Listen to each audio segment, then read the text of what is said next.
بسم الله الرحمن الرحيم.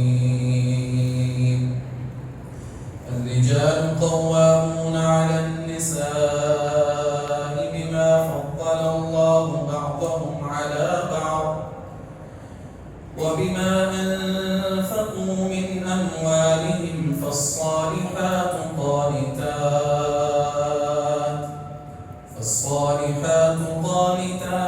حافظات للغيب بما حفظ الله. القسم کی تعریف تمجیدات و تسبیحات خالق کائنات اللہ رب العالمین کی ذات باری تعالیٰ کے لیے.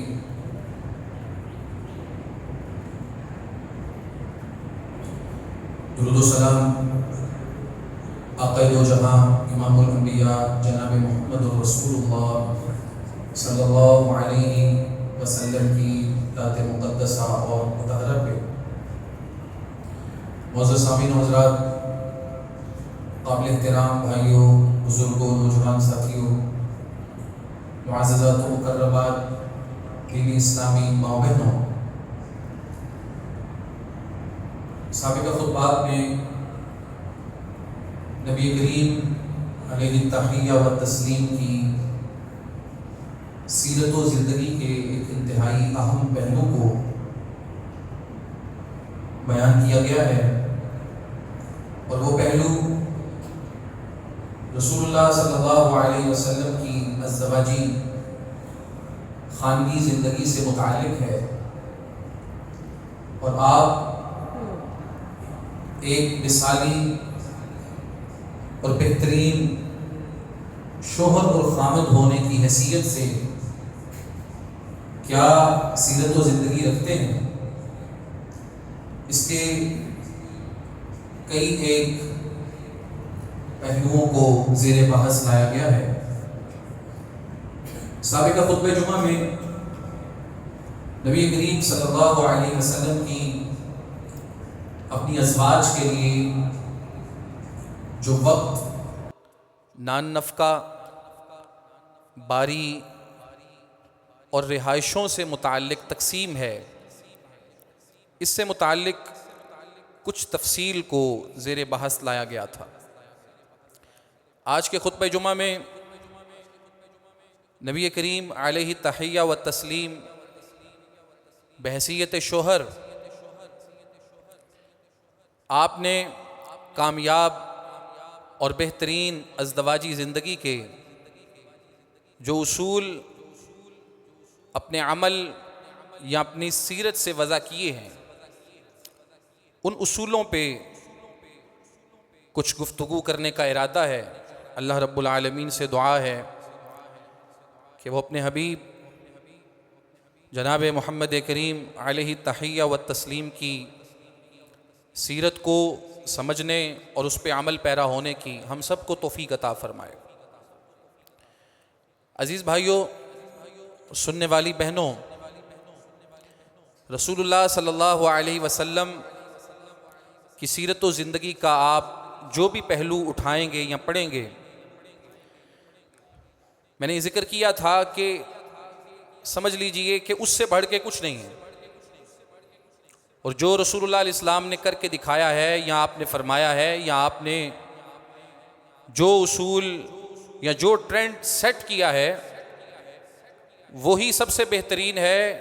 اسی کو بہترین سمجھنا چاہیے اور اسی کے مطابق اپنے آپ کو ڈھالنے کی کوشش کرنی چاہیے. اس سے بہتر کوئی نہیں ہو سکتا، اور اس کو برا سمجھنا، حقیر جاننا یا یہ سمجھنا کہ آج کے دور میں یہ نہیں ہو سکتا، یہ کبھی بھی ایک مومن مسلمان کا طریقہ یا شیوا نہیں ہو سکتا. اس کے اپنے عمل میں کمزوری ہو سکتی ہے، وہ یہ کہہ سکتا ہے کہ میرے لیے یہ کام مشکل ہے، میں اس کی کوشش کروں گا، لیکن وہ یہ سمجھنے لگے کہ یہ اچھا نہیں ہے، یا آج کے حالات یا آج کے زمانے اور وقت کے موافق نہیں ہے، یہ اس کا عقیدہ یا اس کا ذہن یا اس کی نیت درست نہیں ہو سکتی. رسول اللہ علیہ السلام کی سیرت و زندگی، آپ کا لایا ہوا پیش کیا ہوا دین قیامت تک کے لیے قابل عمل ہے، قابل حجت ہے. ایک ایک چیز کو اللہ نے محفوظ کیا ہے. ہمارے سامنے آج رسول اللہ کی زندگی کی ہر ضروری تفصیل موجود ہے. تو رسول اللہ علیہ الصلوۃ والسلام کا دین یا آپ کی سیرت ہر دور کے لیے قابل عمل ہے. ہاں بعض اوقات مشکل ہو سکتا ہے لیکن ناممکن نہیں ہے. میرے لیے، آپ کے لیے، کسی اور کے لیے کسی درجے میں کوئی آزمائش یا مشکل تو آ سکتی ہے، لیکن یہ سمجھنا کہ یہ آج کے دور میں نہیں ہو سکتا، یہ بات درست نہیں ہے. تو رسول اللہ علیہ الصلوۃ والسلام نے اپنی ازدواجی زندگی کی کامیابی میں جو سب سے پہلی بات آپ سے منقول ہے وہ کیا ہے؟ آپ نے اپنی امت کو بھی یہی حکم دیا اور اپنے بارے میں بھی خود بتایا کہ میں کیسا ہوں اپنے گھر والوں کے ساتھ. آپ نے فرمایا خیرکم خیرکم لأہلی، لوگوں تم میں سے سب سے بہترین آدمی وہ ہے، اچھا آدمی وہ ہے جو اپنے گھر والوں کے ساتھ بہترین ہے. ایک آدمی لوگوں کے ساتھ بڑا اچھا سلوک کرتا ہے، اچھے طریقے سے ملتا ہے، سارا کچھ اس کے پاس ہے، لیکن اپنی بیوی کے ساتھ، اپنے اہل خانہ کے ساتھ اس کا سلوک اچھا نہیں ہے، تو وہ کوئی اچھا آدمی نہیں ہے. اللہ کے رسول علیہ السلام بہترین ہونے کا جو معیار مقرر کر رہے ہیں یا جس چیز کو پیرامیٹر اور پیمانہ بنا رہے ہیں، کسوٹی بنا رہے ہیں، وہ یہ ہے کہ بہترین تم میں سے وہ ہے جو اپنے اہل کے لیے، اپنی بیوی کے لیے، اپنے گھر والوں کے لیے بہترین ہے. اور ساتھ ہی ارشاد فرمایا وَأَنَا خَيْرُكُمْ لِأَهْلِي، جہاں تک رہی میری بات تو تم میں سے سب سے زیادہ اگر اپنے گھر والوں کے ساتھ، اپنی بیویوں کے ساتھ، اپنے اہل خانہ کے ساتھ حسن سلوک کرنے والا، بہترین رہنے والا کوئی ہے تو وہ میں ہوں. اور یہ بات آپ نے کب ارشاد فرمائی؟ جب آپ کی معیت میں، آپ کے عقد میں، آپ کے نکاح میں آپ کی 9 بیویاں موجود ہیں ایک وقت میں. اس وقت آپ یہ دعویٰ کر رہے ہیں، یہ اعلان کر رہے ہیں. صحابہ کرام بھی بیویوں والے تھے، ازواج والے تھے، ایک سے زیادہ بیویاں بھی رکھنے والے تھے، لیکن آپ سب کو کہہ رہے ہیں کہ میرا جو سلوک ہے وہ سب سے اچھا ہے تم سب کی نسبت. اور آپ کا یہ سٹیٹمنٹ، یہ بیان اپنے بارے میں جب آپ نے کہا ہے، آپ کی ازواج اور آپ کی بیویوں کو بھی معلوم ہے، لیکن کسی نے کوئی ایلیگیشن رسول اللہ پہ لگایا ہو، اعتراض اٹھایا ہو، گلہ شکوہ پیش کیا ہو، ایسی کوئی مثال نہیں ملتی. تو رسول اللہ علیہ الصلوۃ والسلام اپنے اہل خانہ کے لیے سب سے بہترین ہیں. اور آپ بہترین ہونے کا جو سرٹیفکیٹ ہے اس انسان کو دے رہے ہیں جو اپنے گھر والوں کے لیے بہترین ہے. اور ایک حدیث میں آپ نے، جامع ترمذی کی روایت ہے، مومن اور ایمان کی تکمیل کا معیار مقرر کرتے ہوئے ارشاد فرمایا من اکمل المؤمنین احسنهم خلقا والطفهم عیالا، او کما قال، رسول اللہ علیہ السلام نے فرمایا مومنوں میں سے اس بندے کا ایمان کامل ہے، مکمل ہے، پورا ہے، جس کی عادتیں، جس کے اخلاق بہترین ہیں، اچھے ہیں.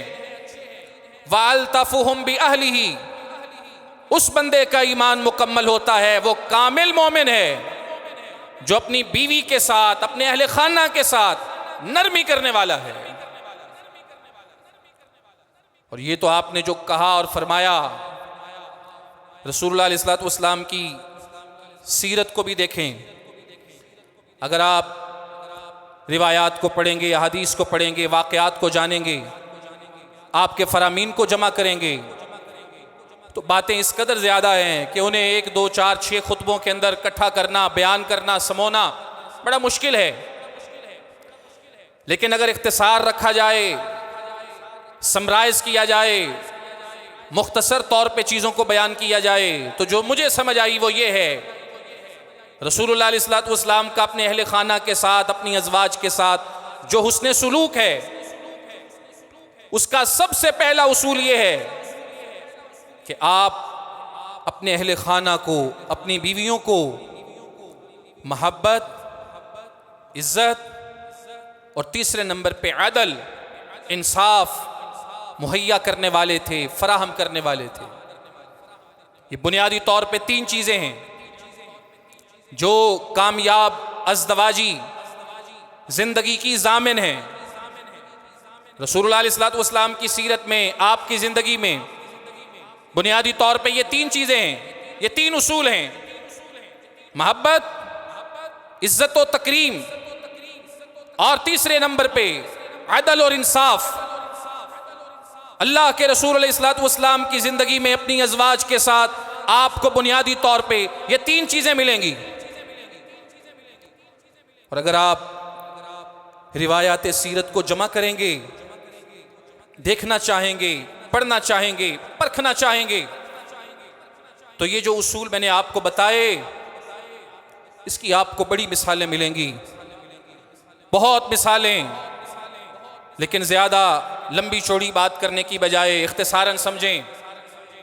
رسول اللہ علیہ السلام کی محبت ان بیویوں کے لیے بھی تھی جو آپ کے پاس موجود ہیں، اور وہ زوجہ، وہ بیوی جو اس دنیا سے جا چکی ہے، آپ کی محبت اس کے لیے بھی ہے۔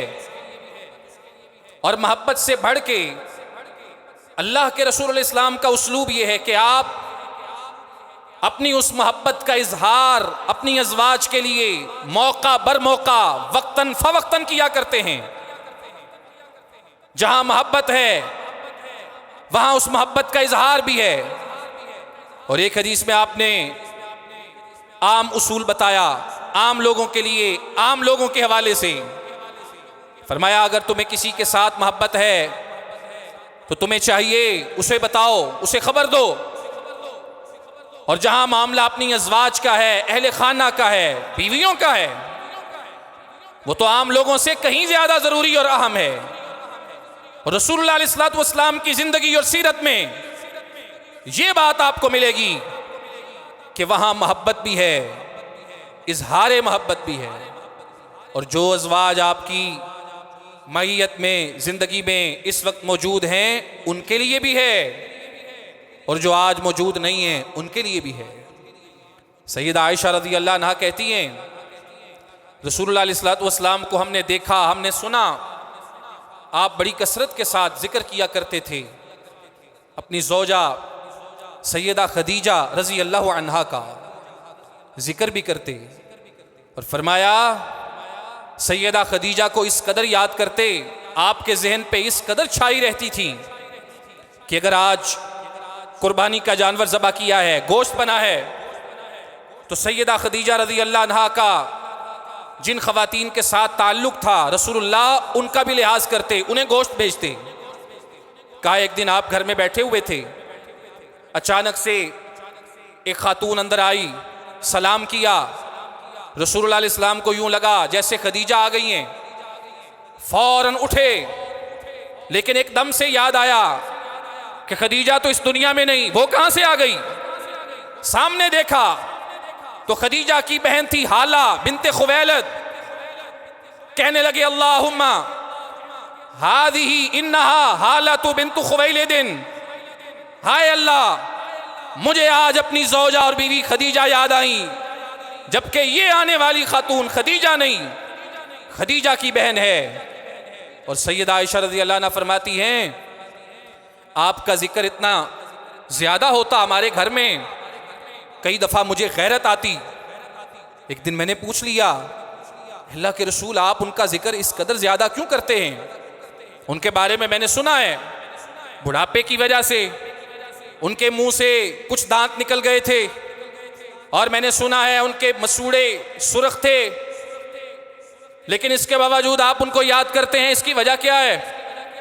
رسول اللہ علیہ الصلوۃ نے اپنی وفا کا، محبت کا اظہار کیا ان لفظوں میں، اور فرمایا، کہا آمنت بی اذ کفر بی الناس، میری زوجہ، میری بیوی خدیجہ وہ تھیں کہ جب لوگوں نے میری رسالت و نبوت کا انکار کیا، اس نے مجھ پہ ایمان لا کے میری رسالت کو تسلیم کیا. وصدقتنی اذ کذبنی الناس، میری بیوی خدیجہ وہ تھی کہ جب لوگوں نے مجھے جھٹلایا اس نے میری تصدیق کی. وواستنی بمالہا اذ حرمنی الناس، جب لوگوں نے مجھے محروم کیا اس نے اپنا مال میرے اوپر نچھاور کیا.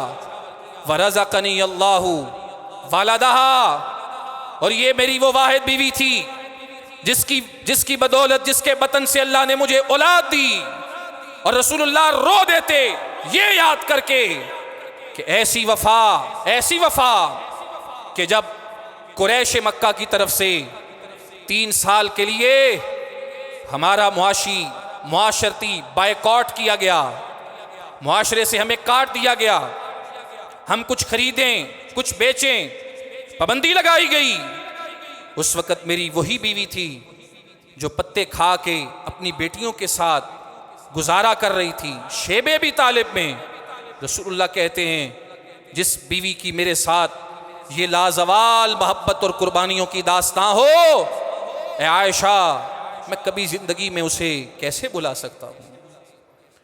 اور اللہ کے رسول علیہ الصلوۃ والسلام نے وہ بات بھی بیان کی جو اللہ کی طرف سے آپ کو پیغام ملا، میسج ملا. سید الملائکہ جبریل امین علیہ تحیہ و تسلیم کی زبانی آپ نے فرمایا اتانی جبریل، میرے پاس جبریل آئے تھے اور آ کے مجھے پیغام دیتے ہیں، میسج دیتے ہیں، اے اللہ کے رسول ہذہ خدیجہ تو، یہ ابھی دیکھیں گے آپ کے پاس آپ کی زوجہ خدیجہ آنے والی ہے. اتت، یہ آئے گی، معہا اناء فیہ ادام او طعام او شراب، ان کے پاس آپ کے کھانے کے لیے پینے کے لیے روٹی یا سالن موجود ہے اور یہ آپ کے پاس آئیں گی. فَإِذَا أَتَتْكَ، جب یہ آپ کے پاس آئیں، فَقْرَ عَلَيْهَا السَّلَامَ مِن رَبِّهَا وَمِنِّي، ان کو بتائیے گا کہ آسمانوں سے ان کے رب نے ان کے لیے سلام بھیجا ہے. مِن رَبِّهَا وَمِنِّي، سلام ان کے رب نے بھی بھیجا ہے اور میں بھی ان کے لیے سلام لے کے آیا ہوں. وَبَشِّرْهَا، اور جب یہ آپ کے پاس آ جائیں ان کو بشارت دیجئے گا. بِبَيْتٍ فِي الْجَنَّةِ، ان کو بتائیے گا کہ یہ مشکلات کا زمانہ اور وقت بڑی جلدی ختم ہونے والا ہے. اللہ رب العالمین نے ان کے لیے جنت کے اندر ایسا گھر تیار کیا ہے، من قصب، جو موتی کا ہوگا، لا صخب فیہ ولا نصب، جب یہ اس گھر میں جائیں گی وہاں ان کو کوئی تھکاوٹ کا سامنا نہیں کرنا پڑے گا، وہاں کوئی شور شرابہ نہیں ہوگا، وہاں کوئی مشکل مشقت نہیں ہوگی. جب یہ آپ کے پاس آئیں تو ان کو اللہ کا یہ میسج دیجئے.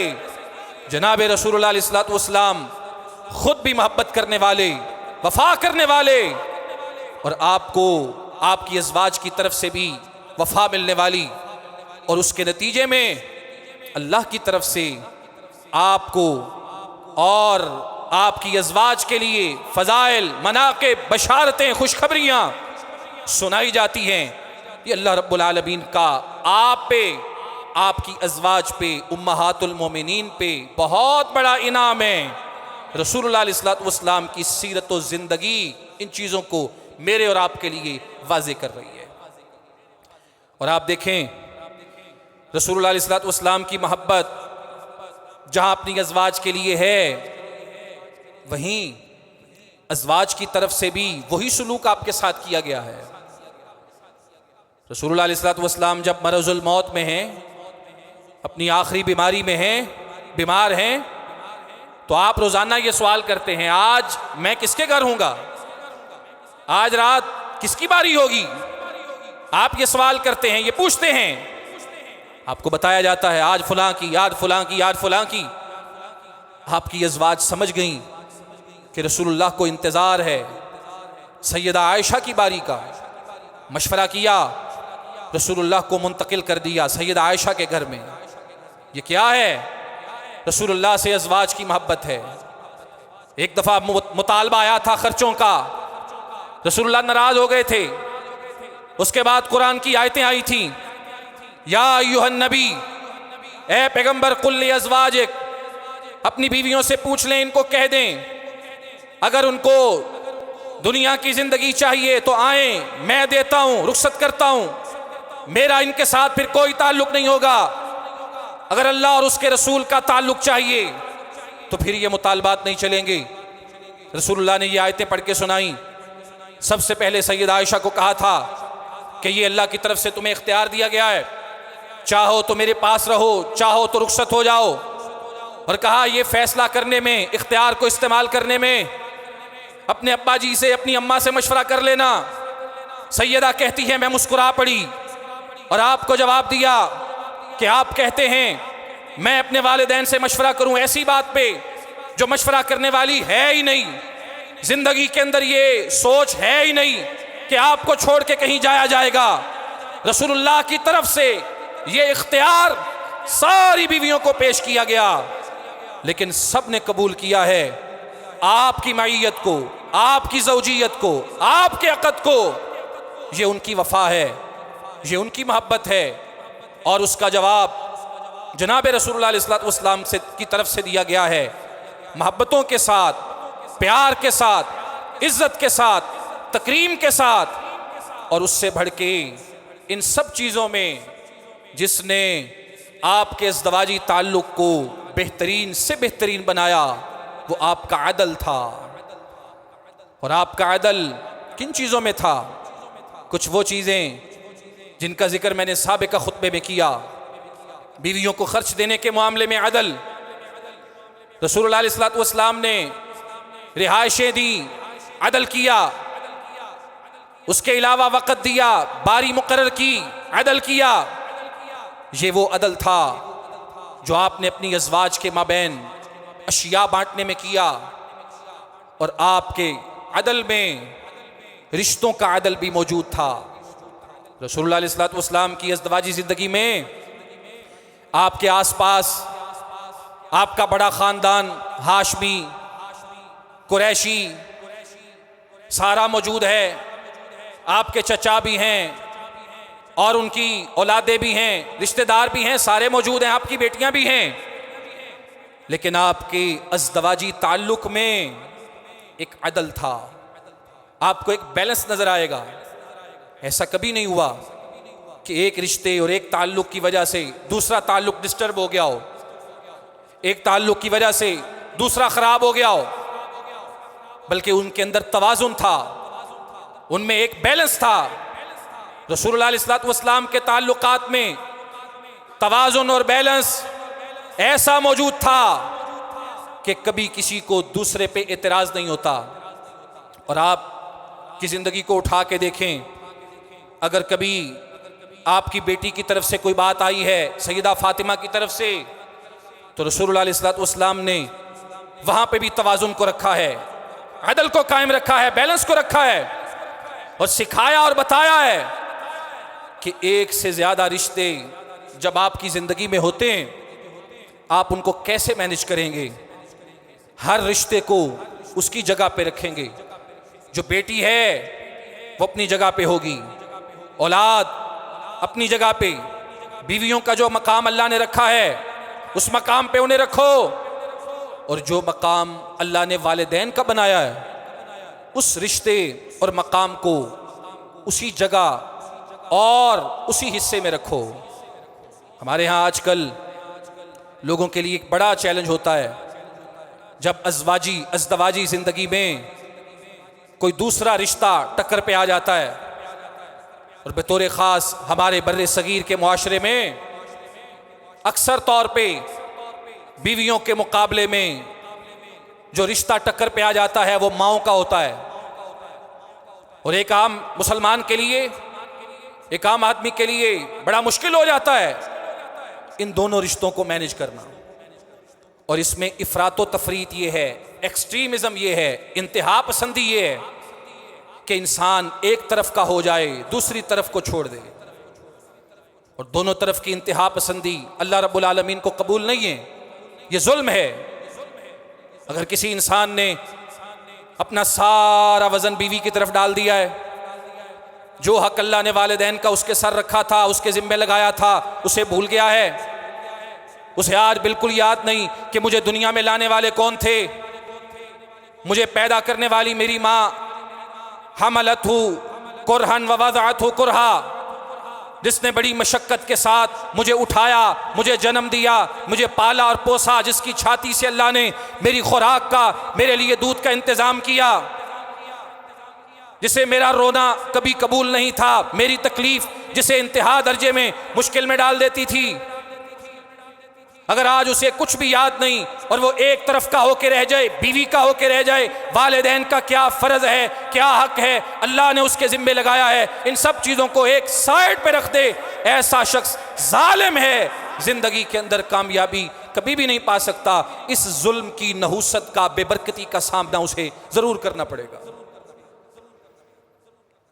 اور ظلم صرف یہ نہیں کہ انسان اپنے والدین کے حق کو بلائے اور وہ یہ سمجھے کہ میری زندگی میں صرف بیوی ہے، یہ بھی ظلم ہے۔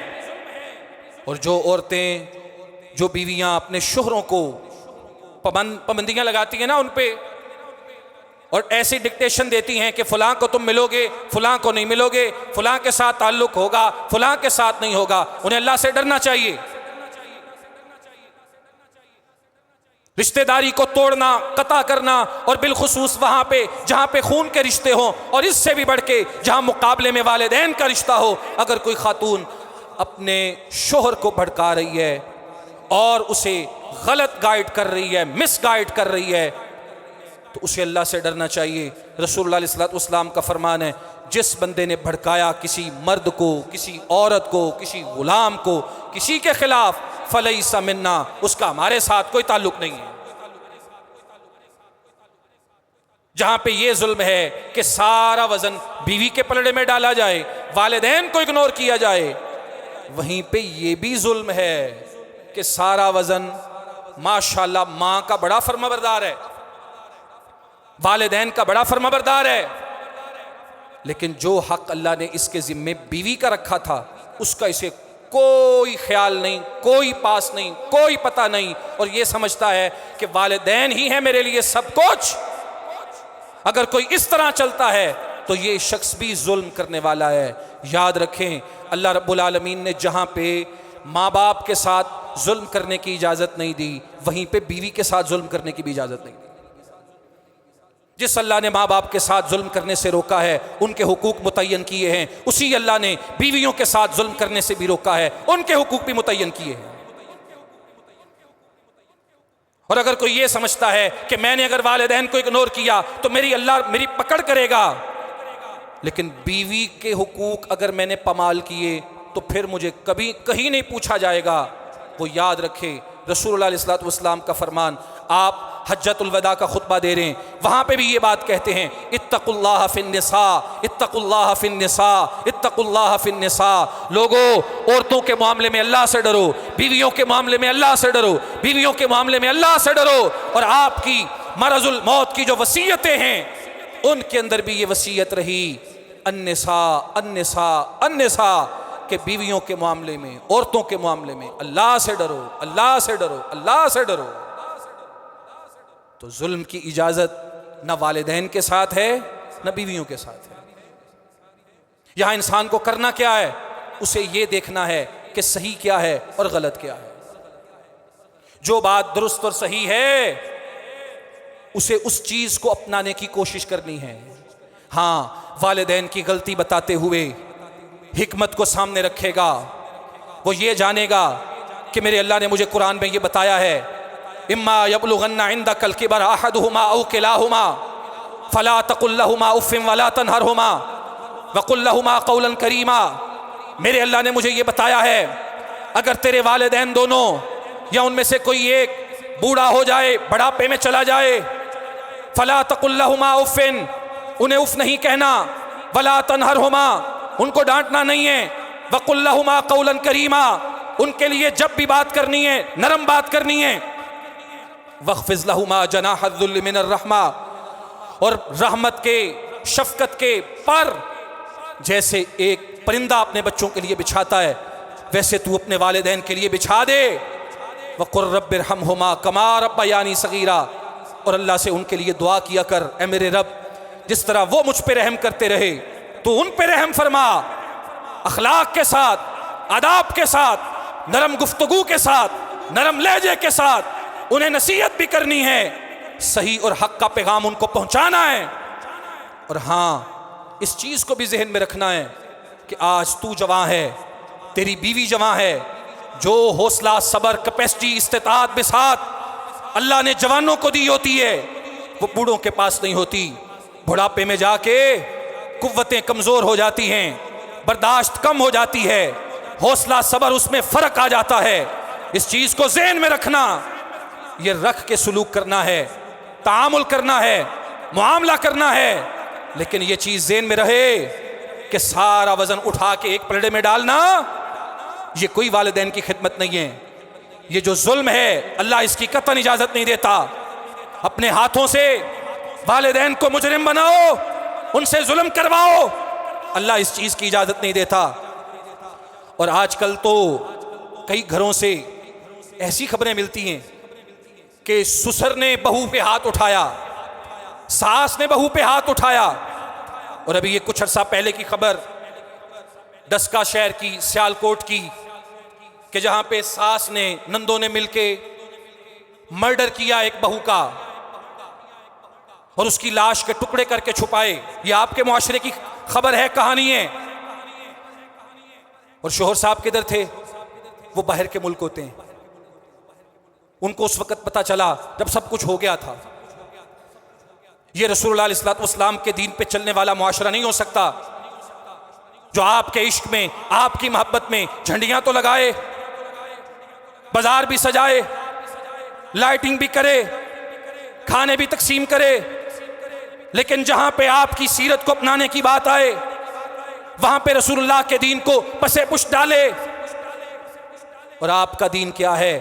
اللہ نے بیوی کو دیا ہے شوہر کے ہاتھ میں، شوہر کو اختیار دیا ہے بیوی پہ، اور شوہر کو حکم یہ دیا ہے کہ وہ اپنی بیوی کی عزت کرے، اسے محبت دے، اسے پروٹیکٹ کرے، اسے تحفظ دے، اسے محفوظ رکھے۔ اور یہ بات ہمیشہ ذہن میں رکھے جو اللہ کے رسول کہا کرتے تھے کہ ایک پرائی عورت جسے دیکھنا تمہارے لیے حرام تھا، جسے چھونا تمہارے لیے حرام تھا، جس کے ساتھ شہوت کی گفتگو کرنا تمہارے لیے حرام تھا، آج یہ سب چیزیں اللہ نے تمہارے لیے جائز کر دیں۔ تم اس کے ساتھ محبت کی بات کر سکتے ہو، اسے چھو سکتے ہو، اس سے تعلق بنا سکتے ہو۔ کس وجہ سے؟ بکلمت اللہ، اللہ کے حکم کی وجہ سے، اللہ کے کلمے کی وجہ سے۔ جو نکاح پڑھا جاتا ہے اس میں کیا کہا جاتا ہے؟ قرآن کی آیتیں پڑھی جاتی ہیں، اللہ کی حمد و ثنا بیان کی جاتی ہے۔ یا ایھا الذین آمنوا اتقوا اللہ، یا ایھا الناس اتقوا ربکم، یا ایھا الذین آمنوا اتقوا اللہ وقولوا قولا سدیدا۔ قرآن کی آیتیں پڑھ کے نکاح پڑھا جاتا ہے۔ عورت کے باپ، عورت کے بھائی یا خاتون کے کسی ولی کی موجودگی میں اس کا ہاتھ شوہر کے ہاتھ میں دیا جاتا ہے۔ اللہ کے رسول کہتے ہیں یہ اللہ کا حکم تھا، اللہ کا کلمہ تھا جس کے لیے ایک عورت تمہارے لیے حلال ہو گئی۔ اب عورت کے معاملے میں تم نے اللہ سے ڈرنا ہے۔ اگر اللہ کا حکم نہ ہوتا تو کوئی باپ کیسے اپنی بیٹی کا ہاتھ کسی بیگانے کے ہاتھ میں دے سکتا تھا؟ اللہ کا اذن نہ ہوتا، اس کا بنایا ہوا قانون اور سسٹم نہ ہوتا، کوئی کس طرح اپنی بہن اور بیٹی کو اٹھا کے کسی کے گھر میں چھوڑ کے آ سکتا تھا؟ اگر آج یہ ہوا ہے تو اللہ کے حکم سے ہوا ہے، اللہ کے اذن سے ہوا ہے۔ اور اللہ کے رسول علیہ السلام فرماتے ہیں جس اللہ کے حکم اور اذن سے تمہارے لیے تمہاری بیویاں حلال ہوئی ہیں، ہمیشہ اپنی بیویوں کے معاملے میں اس اللہ سے ڈرتے رہو، اس اللہ سے ڈرتے رہو، اس اللہ کا ڈر اپنے دل میں بٹھا کے رکھو، اور انہیں تحفظ دینا یہ تمہاری ذمہ داری ہے۔ وہ تحفظ تم کیسے دے سکتے ہو؟ یہ تم نے اس چیز کو مینج کرنا ہے۔ اور یہاں پہ ایک بات ذکر کرتا ہوں، اس کے بعد اپنے موضوع کے اگلے نکات پہ بات کرتا ہوں۔ اگر کبھی دو رشتے آپس میں ٹکرا جائیں، ان کا پیچ اپ ہونا مشکل ہو جائے، باہمی تعلقات میں دراڑیں آ جائیں، محبتیں نفرتوں میں بدل جائیں، تو اس کا بہترین حل وہ ہے جو اللہ رسول نے ہمیں دیا ہے. اور وہ حل کیا ہے؟ دونوں کو الگ کرو، دونوں کو جدا کرو. میں نے ذکر کیا تھا کہ یہ کوئی برکت نہیں ہے کہ سارے گھر کو ایک چھت کے نیچے اکٹھا کرو. یہ ہماری سہولت ہے، اگر ہمیں سوٹ کرتا ہے ہم ایسا کر سکتے ہیں، لیکن اگر سوٹ نہیں کرتا، مشکل ہے، مشقت ہے، نفرتیں بڑھ رہی ہیں، عداوتیں بڑھ رہی ہیں، غیبتیں زیادہ ہو رہی ہیں، چغلیاں زیادہ ہو رہی ہیں، لڑائی جھگڑے بڑھ رہے ہیں، تو یہ نحوست ہے، یہ بے برکتی ہے، یہ انسان کو ذہنی مریض بنائے گی، اسے بیماریاں لگائے گی. کرنے کا کام دونوں کو جدا کرو، الگ کرو. اور یہ الگ کرنا ہونا یہ کوئی بری بات نہیں ہے. رسول اللہ علیہ السلام کے 9 گھر ہیں، 9 ازواج ہیں، سب کے الگ الگ رہائشیں ہیں. کبھی یہ مشورہ نہیں آپ کو دیا گیا یا آپ نے ایسا کوئی قانون نہیں بتایا کہ 9 کی 9 کو اگر ایک گھر میں رکھا جائے گا، ایک چھت کے نیچے رکھا جائے گا تو پتہ نہیں برکت زیادہ آئے گی. اور یہ جو ہمارے ہاں تصور ہوتا ہے نا کہ پورے گھر میں برکت اس وقت آئے گی جب ایک ہنڈیا پکے گی، یہ پتہ نہیں کہاں سے ہم نے نکال لیا. بھئی اگر سہولت اس بات میں ہے کہ ایک ہنڈیا پکے، ایک جگہ پہ کھانا بنے تو اچھی بات ہے، لیکن جہاں جھگڑا ہو، جہاں فساد ہو، جہاں صبح و شام کی لڑائی ہو، اور وہاں آپ کی ضد ہو کہ نہیں ایسے ہی چلے گا، اس سے برکت آئے گی، یہ برکت نہیں ہے، یہ بے وقوفی ہے، یہ ضد ہے، یہ انا ہے، یہ تکبر ہے، یہ عناد ہے، اور یہ کوئی برکت نہیں لائے گی.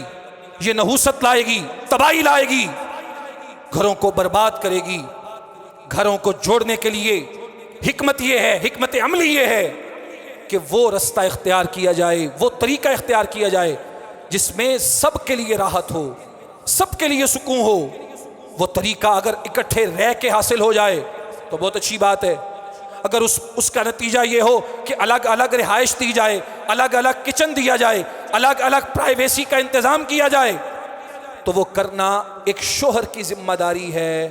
تعلق وہ رکھے گا سب رشتوں کے ساتھ، سب کو بیلنس رہ کے چلے گا، لیکن وہ یہ سوچے کہ ہر چیز میں ایک چھت کے نیچے رہ کے کروں گا.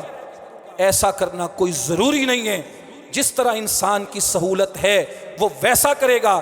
شریعت نے ہدف بتا دیا، ٹارگٹ بتا دیا، اس ہدف کو اور اس ٹارگٹ کو پانے کے لیے وہ کوشش کرے گا، لیکن کسی ایک طریقے کے اوپر جم جانا، ضد کرنا، اڑ جانا، یہ رسول اللہ علیہ السلام کا نہ طریقہ ہے نہ آپ کی سیرت کے مطابق اور موافق ہے. اور دوسرا نقطہ آپ کی ازدواجی زندگی میں وہ کیا تھا؟ یہ تو وہ تھا جو آپ کی طرف سے دیا گیا، جس میں محبت بھی ہے، جس میں پیار بھی ہے، جس میں الفت بھی ہے، جس میں چاہت بھی ہے، جس میں تکریم بھی ہے، جس میں تحفظ بھی ہے. اگر کسی بیوی کی طرف سے ایسی چیز سامنے آتی جو بہتر نہیں، اچھی نہیں، کسی سے غلطی ہو گئی، تو سوال یہ ہے اللہ کے رسول علیہ الصلوۃ والسلام کا انداز کیا ہوتا تھا؟ آپ کی سیرت اور آپ کی سنت کیا ہے؟ سب سے پہلے رسول اللہ علیہ الصلوۃ والسلام کا انداز یہ تھا کہ آپ اپنی ازواج اور اپنی بیویوں کے مزاج کو سمجھنے والے تھے، اور ہر ایک کے مزاج کو سمجھ کے اللہ کے رسول علیہ الصلوۃ والسلام قدم اٹھانے والے تھے. ایک حدیث میں آتا ہے سیدہ عائشہ رضی اللہ عنہا کو رسول اللہ علیہ السلام نے فرمایا، اے عائشہ انی لأعرف غضبک ورضاک، جب تو خوش ہوتی ہے اور جب تو ناراض ہوتی ہے، جب تو غصے میں ہوتی ہے، مجھے دونوں چیزوں کا پتہ چل جاتا ہے. تو خوش کب ہوتی ہے میں اس چیز کو بھی جان لیتا ہوں، اور جب تو غصے میں ہوتی ہے مجھے اس وقت کا بھی پتہ چلتا ہے. سیدہ عائشہ رضی اللہ عنہا کہنے لگی، اے اللہ کے رسول آپ کو کیسے پتہ چلتا ہے؟ مجھے بتائیں کیسے پہچانتے ہیں آپ؟ رسول اللہ علیہ الصلوۃ والسلام نے فرمایا، اے عائشہ اذا کنتی راضیہ، جب تو خوش ہوتی ہے، قلتی بلا و رب محمد، تو اگر کسی بات پہ قسم اٹھانی پڑے تو کہتی ہے قسم ہے محمد صلی اللہ علیہ وسلم کے رب کی. وَإِذَا كُنْتِ سَاخِطًا، اور اگر تو ناراض ہوتی ہے، غصے میں ہوتی ہے، تو قُلْتِ لَا وَرَبِّ ابراہیم، تو اس وقت اگر قسم اٹھانے کی ضرورت پیش آئے تو کہتی ہے ابراہیم کے رب کی قسم، میرا نام نہیں لیتی تو. تو سید عائشہ رضی اللہ عنہ مسکرانے لگیں اور کہنے لگی اجل، اللہ کے رسول ایسے ہی ہے. لست اہاجر الا اسمک، جب مجھے غصہ آتا ہے تو میں آپ کے نام کے علاوہ اور کوئی چیز نہیں چھوڑتی. ایسا نہیں میں گھر چھوڑ کے جا رہی ہوں، ایسا نہیں آپ کے ساتھ بول رہی ہوں، صرف اور صرف میرے غصے کے اظہار کا ایک ہی طریقہ ہوتا ہے کہ میں آپ کا نام نہیں لیتی، بس اس کے علاوہ میرے پاس کوئی اور طریقہ نہیں ہوتا. اور رسول اللہ علیہ السلام کی سیرت و سنت یہ ہے کہ آپ اپنی بیویوں کے مزاج سے شناسائی رکھتے ہیں، مزاج کو پہچاننے والے ہیں. اس کے علاوہ رسول اللہ علیہ السلام کا اختلاف کے وقت یا جہاں پہ طبیعت کے غیر موافق حالات ہوتے آپ ان کو کیسے ڈیل کرتے تھے، یہ ایک تفصیل طلب بات ہے. آئندہ خطبے میں یہیں سے بات شروع کریں گے. وآخر دعوانا ان الحمد للہ رب العالمین.